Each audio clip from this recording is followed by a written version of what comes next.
The drive back was supposed to take another 9 days. The dispatcher called at 6:15 in the morning, somewhere outside of Rivière-du-Loup, told me the client in Moncton had canceled the full load.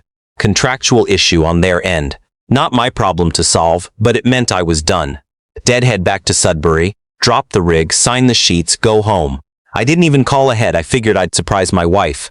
Maybe pick up flowers at the Petro-Canada on Regent. I didn't pick up flowers. I pulled into the driveway at 2:30 in the afternoon. Her car was there. The house looked the same as I'd left it 11 days ago. Recycling bin still out from Tuesday. The garden hose coiled wrong against the fence the way she always left it. Everything normal. I let myself in through the side door, dropped my bag in the mudroom. "You're home." She was standing at the kitchen counter with a coffee in her hand. Not surprised exactly, something else. The word I'd use now is careful. "Route got cancelled," I said. She looked at her mug. "He's at a program." "What kind of program?" "A youth program, out near Parry Sound." "He was struggling. You know that." "I told you he was struggling." I set my keys on the counter. She was right that she'd mentioned it, in bits and pieces over the phone, between long silences that I'd filled in with reassurances. "He's a teenager. He misses his mom. Give him time." Those were the things I'd said from a rest stop in Kapuskasing, from a Tim Hortons parking lot in Timmins, from the cab of my truck with the engine idling and the heat running, and 3 more days left on the route. "You put him in a program without calling me. I tried to reach you. My phone was on the whole time." She didn't answer that.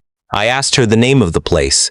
She wrote it on a post-it note and slid it across the counter without making eye contact. Bridgewater Youth Services. The address was a rural route number near Magnetawan. When did he go? 3 weeks ago. I picked up the post-it note and walked back out to the truck.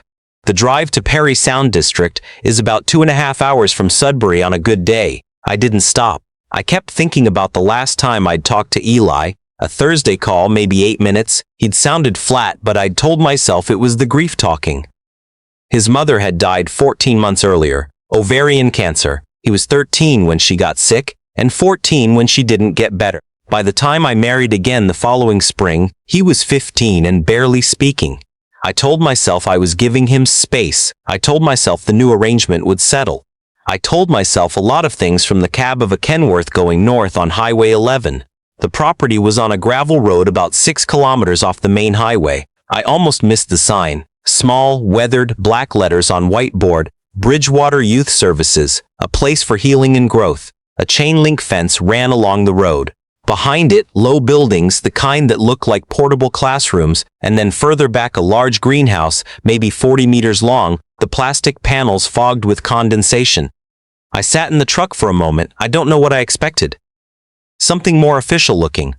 A reception building, a sign with a logo. Instead, there was a man in a lawn chair by the gate, maybe 50, reading a newspaper, and when I rolled down my window, he stood up slowly like he wasn't in any particular hurry. "I'm here to see my son," I said. "Ellie. He would have been brought in 3 weeks ago." "Visiting isn't scheduled today." He said it the way you'd read from a card. "You'll need to call the office to arrange." "I'm not visiting. I'm taking him home." He looked at me for a moment and then picked up a radio from the chair. I parked and got out. There was a woman in the main building, a modular structure with an air conditioner dripping water onto the gravel outside. She introduced herself as the program coordinator and shook my hand with the specific confidence of someone who has done this before, who has had this exact conversation, and who has concluded from all prior versions of it that they win. "Mr. Beaumont, we weren't expecting you." "Obviously not. I want to see my son." "Of course. I just want to make sure we're on the same page about the terms of Eli's enrollment." She pulled a folder from a filing cabinet behind her desk. He was admitted under a voluntary placement agreement, signed by his legal guardian. "I'm his legal guardian."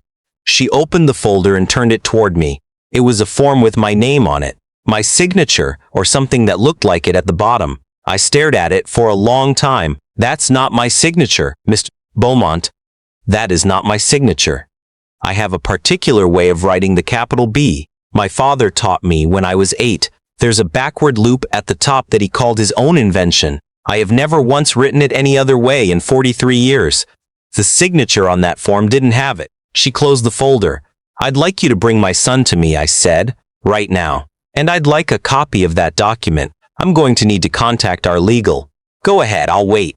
She made a phone call in a back office with the door partially closed. I stood in the middle of the room and looked at the motivational posters on the wall. There were 6 of them. Every single one featured a sunrise.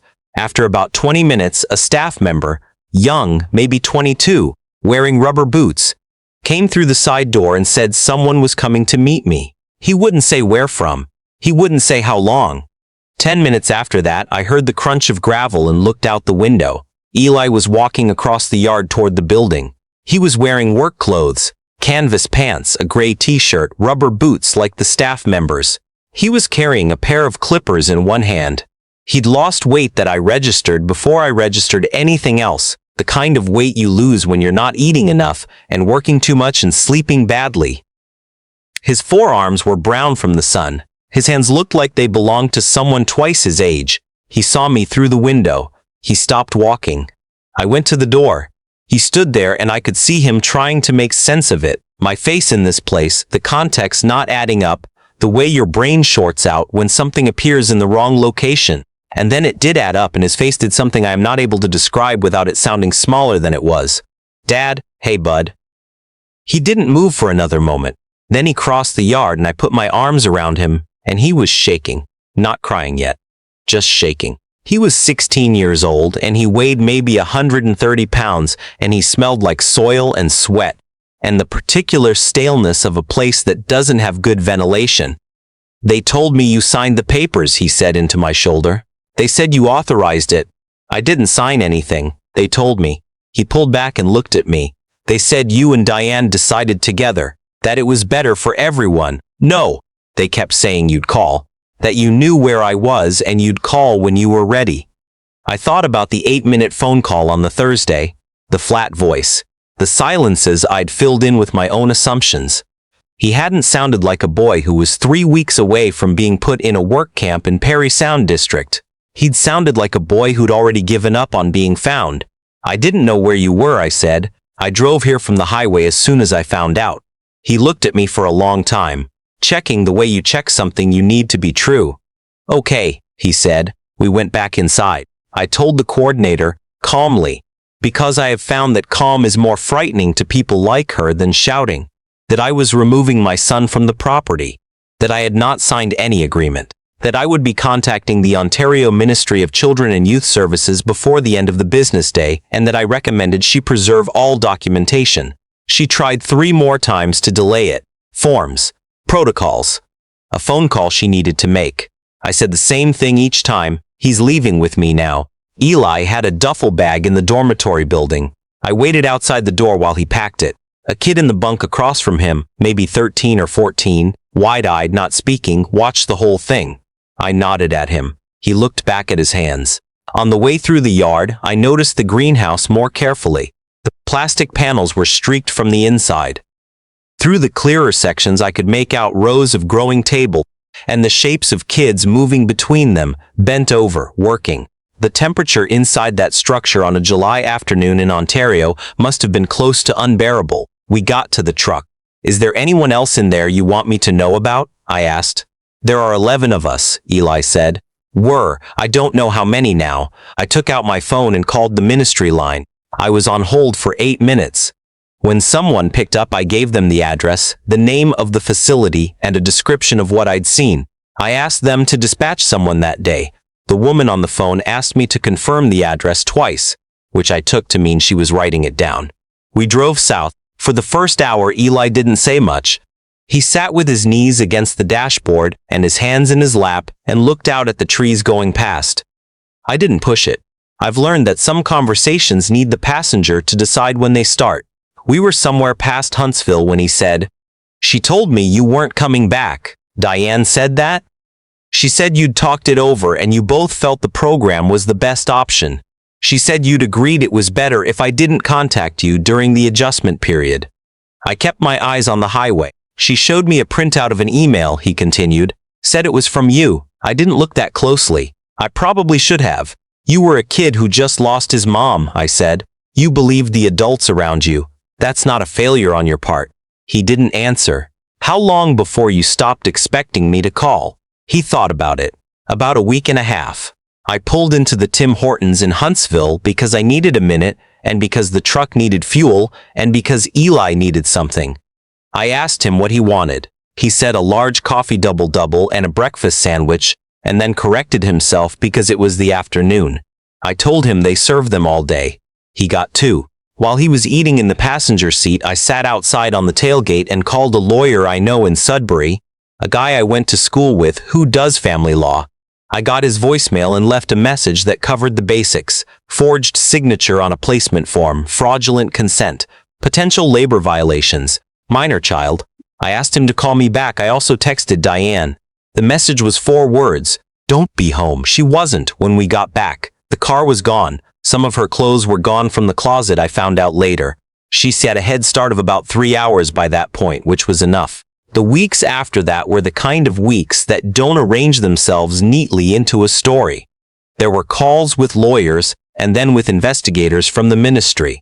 A woman from Children's Aid visited the house twice and sat at my kitchen table and asked Eli questions in a careful, unhurried way that I appreciated. Eli answered them. He was better at the telling than I expected, specific, sequential, not prone to dramatizing. He told her about the work schedule. Up at 5, breakfast that was not enough, greenhouse work from 6:30 until noon, lunch, greenhouse again, dinner, lights out at 9.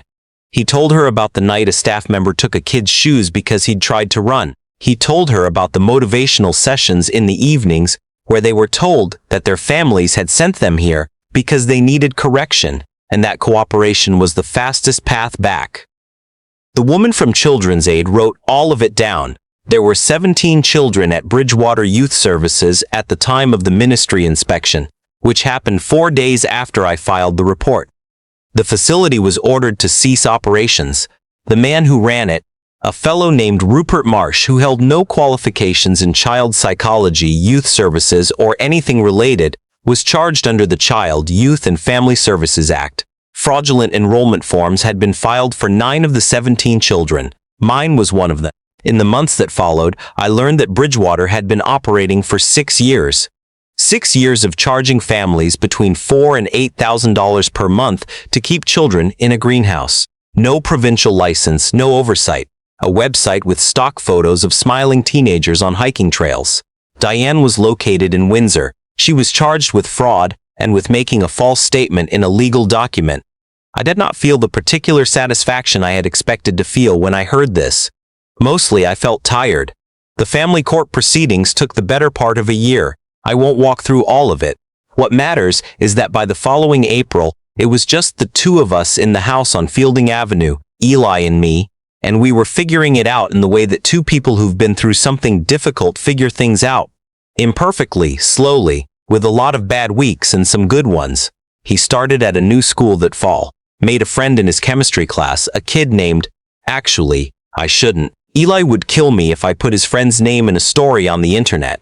He started eating better. He grew almost 3 inches between September and the following March, which the doctor said was a delayed growth response to the previous period of insufficient nutrition. I still drive the same route, roughly, shorter hauls now by preference. I try not to be gone more than 4 or 5 days. Eli is 17 and does not require supervision the way a younger child would, but I've learned something about the cost of being unreachable. And I'd rather pay the rates on shorter contracts than go back to not knowing what's happening in my own house. There's a thing he does now when I come home. He hears the truck in the driveway. It's a distinctive sound, a diesel at low idle, and he comes to the door. Not in a dependent way. Just acknowledgement. You're back, I'm here. I started doing the same for him. When his bus pulls up to the corner, and I see him walking down the block, I go to the kitchen, put the kettle on, have something ready. It costs nothing. And it means something. And that is the kind of math I should have been doing years ago. Last December, he asked me if we could go to the diner on Elm for breakfast before I left on a run.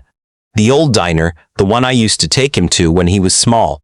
They do eggs with this particular smoked cheddar they get from somewhere local. The place with the cheddar? I asked. The place with the cheddar, he said. We went. We were there when they opened at 7. He ordered the same thing he used to order at 9 years old. 2 eggs over easy, the smoked cheddar on the side, rye toast. I got the same. We sat in the booth by the window and watched the snow come down on Elm Street, and we did not talk about any of it. not the greenhouse or the forms or the year of lawyers. We talked about his chemistry class, about whether the Leafs had any business being in the playoff picture this year, about a podcast he'd started listening to about unsolved cases in Northern Ontario. Outside, the street was quiet. Early morning, December, the way Sudbury gets where it belongs to the cold and the dark, and the particular stillness of a working city before it decides to start. I paid the bill. We drove to the yard, and I signed out the keys, and he stood by the gate with his hands in his jacket pockets while I did the pre-trip check on the rig. And when I climbed up into the cab and started the engine, he raised one hand. Not a wave exactly, just a hand held up. I pulled out of the yard. The route north was clear.